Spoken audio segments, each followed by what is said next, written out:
นิยามความสำเร็จของทานแม่นหยัง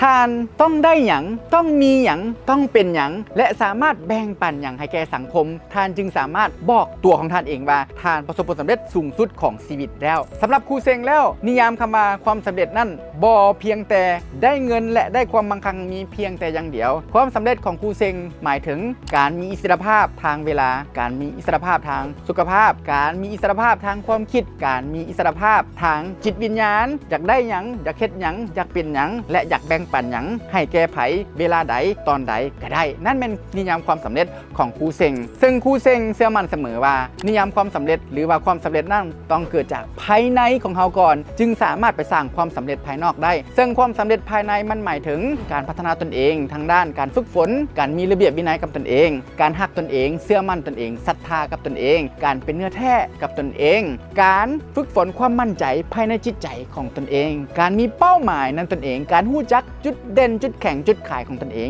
นี่คือความสำเร็จภายในการสามารถควบคุมความคิดของตนเองได้การสามารถควบคุมนิสัยที่ดีของตนเองได้การสามารถควบคุมความอย